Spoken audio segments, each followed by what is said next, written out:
का ये जो धरना है बिल्कुल सांकेतिक धरना है। सरकार जो है शिक्षा के क्षेत्र में एक पॉजिटिव बदलाव करना चाहती है, लेकिन उसका परिणाम उल्टा हो रहा है जो हम फील्ड में देख रहे हैं। हम ये सूचना देना चाहते हैं मुख्यमंत्री महोदय को कि आप एक बार इसको रिव्यू कर लें। जो जो निर्णय लिए जा रहे हैं, हमें नहीं लगता कि ये मुख्यमंत्री महोदय के ध्यान में होंगे, क्योंकि हम भी शिक्षा के क्षेत्र से जुड़े हैं। हमारा पहले से हमारा ये मानना रहा है कि इसमें एक कमेटी का गठन किया जाए और उस कमेटी में शिक्षाविद को लिया जाए, रिटायर्ड शिक्षाविद हैं और कोई एजुकेशनिस्ट है, उनको लिया जाए। उनके सुझावों के बाद इसके स्ट्रक्चर को लेकर के आगे बढ़ा जाए। लेकिन जो कमेटी बनाई गई है वो एक लाल फीताशाही बनकर रह गई है। ब्यूरोक्रेट्स की सारी कमेटी है। उन्होंने केवल मात्र ब्यूरोक्रेट्स को जगह देने की उसमें कोशिश की है कि भाई IAS डायरेक्टर होंगे और उसके नीचे जो है HS का स्टाफ होगा। शिक्षाविद को उसमें ना विश्वास में लिया जा रहा है, ना कहीं कोई और अमले जामा इसको पहनाया जा रहा है। इसके विरोध में आज ये धरना प्रदर्शन हमने यहाँ पर रखा है। गुणवत्ता की बात करेंगे, गुणवत्ता में जो सुधार यहाँ पर होगा, सरकार ये बार बार यहाँ पे देखिए, सुधार की अगर आप बात करें, आप जानते हैं कि हिमाचल सरकार इस बात से चिंतित थी कि हमारा जो पोजीशन है हिमाचल प्रदेश की वो 21वें स्थान पर थी। अभी असर की रिपोर्ट आई है, मुख्यमंत्री महोदय ने और शिक्षा मंत्री महोदय ने चिंता जताई कि इसको किस तरह से बढ़ाओ ताकि हम 5वें 6ठे नंबर पर आ जाए।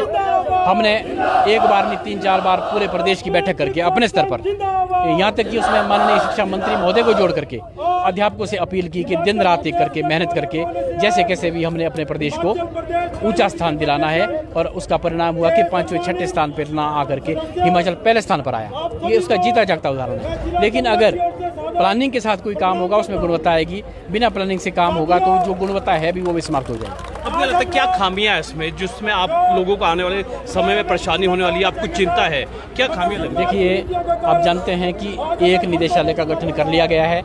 इससे पहले जो 2 निदेशालय थे उसमें प्री प्राइमरी से 8वीं तक एक निदेशालय, 6ठी से 12वीं तक दूसरा निदेशालय था। तो जो एस्टेब्लिशमेंट थी वो बाइब्रिकेट हुई रहती थी। लेकिन अगर किसी ग्रुप को सशक्त करना है, आप सब जानते हैं, बच्चा जानता है कि अगर कोई ग्रुप सशक्त करना है तो ग्रुप छोटा होना चाहिए।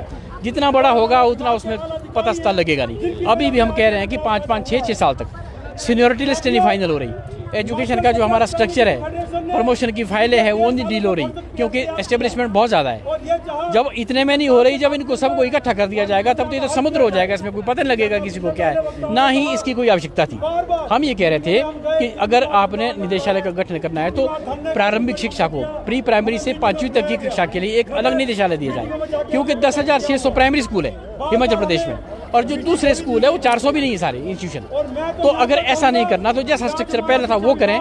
लेकिन उसमें भी एक दिक्कत थी जो आज से पहले था कि 6ठी से 12वीं तक जो निदेशालय था उसमें कुछ पोस्टें हमारी ऐसी रहती है, जैसे TGT है।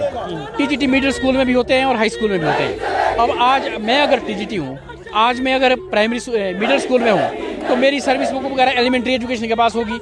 अगर कल मेरी ट्रांसफ़र 9वीं 10वीं वाले हाई स्कूल में हो जाती है तो हायर एजुकेशन में चले जाएगी। तो बड़ी सारी डिस्टर्बेंस थी। अगर प्री प्राइमरी से 5वीं तक एक निदेशालय का गठन होता है, वहाँ से ऊपर को दूसरा निदेशालय दिया जाता है, तो एक बार जो बाइब्रिकेशन होगी हमेशा के लिए हो जाएगी और उसमें सुधार की बिल्कुल अक्षर जो आदेश होंगे उसका पालन किया जा सकता है। आज तो धरना देने के लिए भी मना गया था कि कार्रवाई होगी अगर आप इस तरह का धरना प्रदर्शन करेंगे। ये बड़ा दुखद विषय है कि हमने 16 अप्रैल को ऑफिशियल मेल के माध्यम से ये सूचित कर दिया था कि प्राथमिक शिक्षक अपना सांकेतिक धरना देने जा रहे हैं, उसके लिए आप हमें परमिट करें।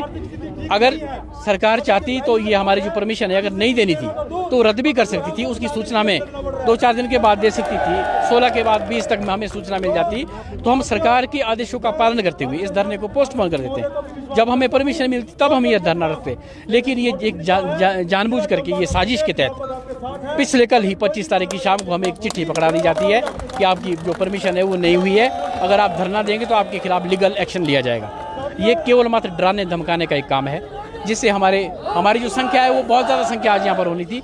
कुछ अध्यापक उस वजह से रुके भी हैं। लेकिन फिर भी जो आज हमने निर्णय लिया है, आज अगर हमारे से कोई हमारे मुद्दों पर कोई चर्चा नहीं होती, कोई बात नहीं की जाती, तो आज शाम से हमारा क्रमिक अनशन शुरू है जो अनिश्चित काल के लिए रहेगा। शिमला में डायरेक्टरेट में निदेशालय में बैठे।